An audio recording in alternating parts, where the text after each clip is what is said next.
փողոցային պայքար սկսվի։ Այլ ընտրանք չկա, որ փողոցային պայքար սկսվի, որովհետև օրեր չասեմ, բայց իմպիչմենտի գործընթացը, վարչապետին անվստահություն հայտնելու գործընթացը փաստացի անհնար է իրականացնել առանց փողոցային պայքարի բաղադրիչի, հետևաբար բնականաբար այն նույնպես տեղի է ունենալու։ Պարոն Մամիջանյան, բայց այսպիսի գնահատականներ կան, ասում են Սերժ Սարգսյանը մի մեծ նվեր արեց Նիկոլ Փաշինյանին, խնդրահարույց, վիճահարույց թեկնածու առաջադրելով, նկատի ունենալով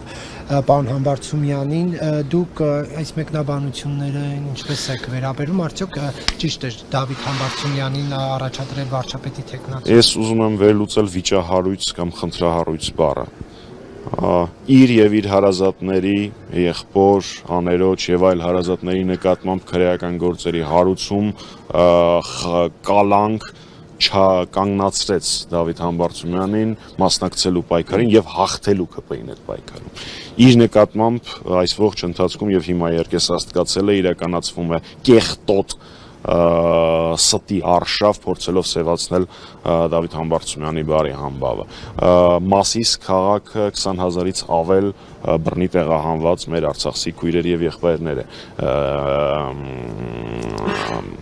հյուրընկալել եւ ապահովել իրենց կեցությունը։ Ուզում եմ հասկանամ, այս նշածներից խնդրահարույցը կամ վիճահարույցը ո՞րն էր։ 7 տարի առաջ նշում էին, որ գործը կարճված է, եթե հարցը ասելու եք անկարգությունների վերաբերյալ, գործը կարճված է։ Մնացած բոլոր գործերը կամ կարճված են, կամ արդարացուցիչ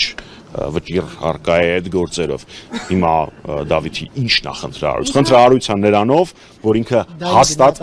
գիտեմ, որ ինքը հաստատ ապացուցել է, որ ԿՊ-ի հետ կռվից չի խուսափում, կռվին մտնում է ու այդ կռիվը հաղթում է։ Եթե դա որևէ մեկի համար խնդրահարույց կետա, ձեզ չեմ ասում։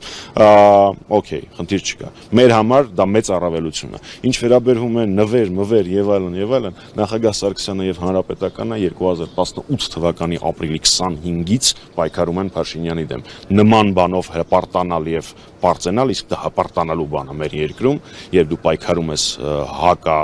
պետական եւ հակահայկական գործիչների դեմ շատ քիչ մարդ կարող է անել։ Ապրիլի 25-ից պայքարում եք եւ այդ պայքարի շրջանակներում մայիսի 28-ին կողմ քվեներով Նիկոլ Փաշինյանի Նախ մայիսի 28-ին չէ, մայիսի 8-ին։ Երկրորդը զարմանալի է, որ իհարկե գիտեմ, բայց ես այդ կուսակցության գործադիր մարմնի անդամ եմ, բապ իմանամ։ Եթե մեջբերում եք, մեջբերեք ամբողջությամբ, թե ինչ է եղել մայիսի 1-ին։ Մայիսի 1-ին,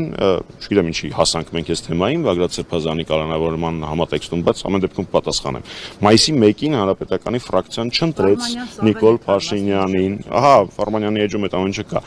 Մայիսի 1-ին չընտրեց Փաշինյանին, կոչ անելով Հայաստանի բոլոր կուսակցություններին, ֆրակցիաներին այն ժամանակվա առաջարկել այլ թեկնածու։ Դա տեղի չունեցավ։ Նույնիսկ մայիսի 8-ին իր հայտարարության մեջ Հանրապետական կուսակցության ֆրակցիան եւ դրա քաղաքական թիմը դեմ է շարունակել քվեարկել Փաշինյանին։ Դուք պատկերացնում եք այդքան մարդ հավաքված հրապարակում, ինչ է նշանակում հանրապետական падգամավորներին, երբ իրենց տների մոտ դագաղներ էին ու ատելության քարոզ էր իրականացվում,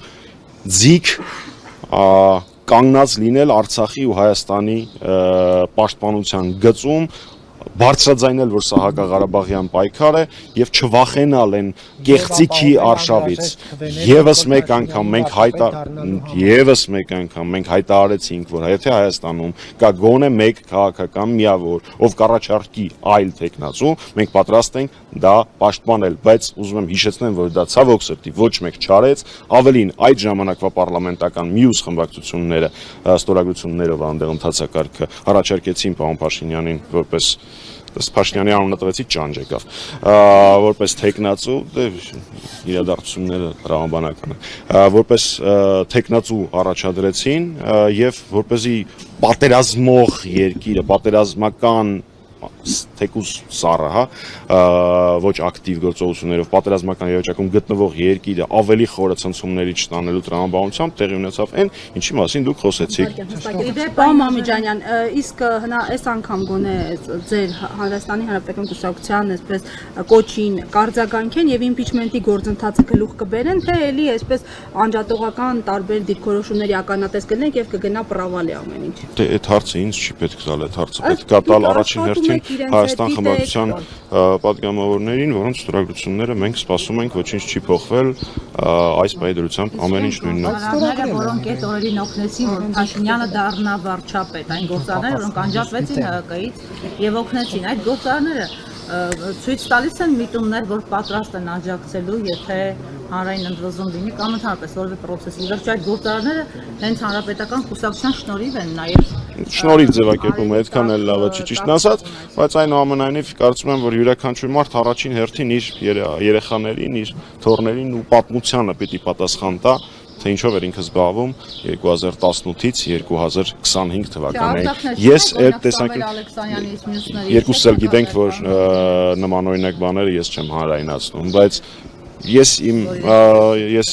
երեխաների, ես իմ ապագա երեխաների, ես պատմության առաջ իմ ու իմ կուսակցության տեսանկյունից արդար եմ, կարող եմ պարզ ճակատով ասել,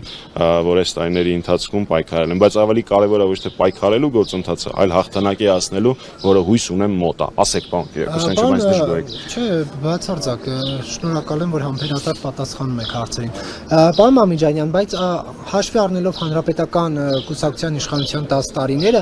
այդքան էլ ոչ ժողովրդավար գործելավոճը հեռու չէ ՀԿ-ից։ Գիտես ինչ կռիվ ենք հեսա սկսելու, պարոն Կիրակոսյան։ Թույլ տվեք ես հարցս ավարտեմ, հետո կկռվեք։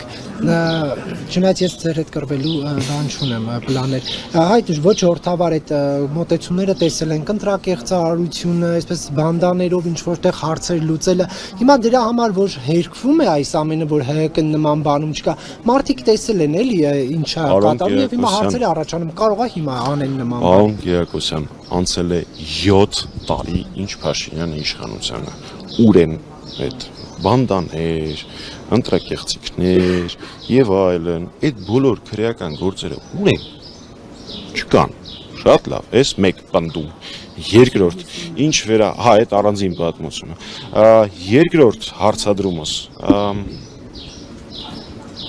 Եթե դուք փորձեցիք ասել, որ հանրապետականի կառավարման տարիներին խոսքի ազատության եւ այլնի հետ կապված խնդիրներ կան, գիտեք, մենակ մի բան ասեմ, էլի 18 թվականի այն փաստը, որ տեղի ունեցած իրադարձությունները գրեթե անարյուն էին հանած Էջմիածնի ցավալի դեպքը,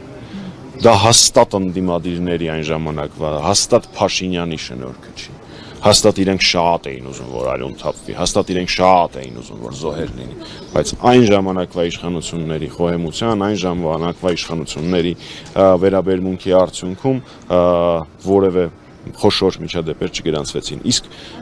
դուք լրագրող այդ ժամանակ եղել եք եւ ձեր գործընկերներից էլ կարող եք հարցնել, թե այդ տարիների ընթացքում նմանօրինակ դրսևորումներ, նմանօրինակ ռեպրեսիաներ լրատվականների նկատմամբ, նմանօրինակ ռեպրեսիաներ քաղաքական գործիչների նկատմամբ, սկսած Արմեն Աշոտյանից, ով 2 տարի պահվում է անազատության մեջ, վերջացրած Սամվել Կարապետյանով, ով հայտարարության համար, որը ոչ կոչ էր պարունակում, ոչ մի բան չէր պարունակվում, ուղղակի նույն վայրկյանին կալանավորվել է։ Հիմա ինչ որ պլան են իրանցով գրել, դրա հիման վրա են փորձում մարդկանց կանոնավորել, այնպես որ ցանկացած զուգահեռը մեր կառավարման տարիների եւ Փաշինյանի մեր համար վիրավորական է, պարոն Կիրակոսյան։ Եվ պարոն Մամիջանյան, գնեք մեկ հարց, եթե բան անենք, հա, կրկին վերադառնանք անձանց, հա, եւս մեկ անգամ կխնդրեմ ասել, հա, քանի հոգի այս պահին ձեզ հայտնի, որ խուզարկություն է իրականացել։ 20-ից ավել, եթե չեմ սխալվում, անձանց ընդդիմադիր գործիչների տներում խուզարկություններ են,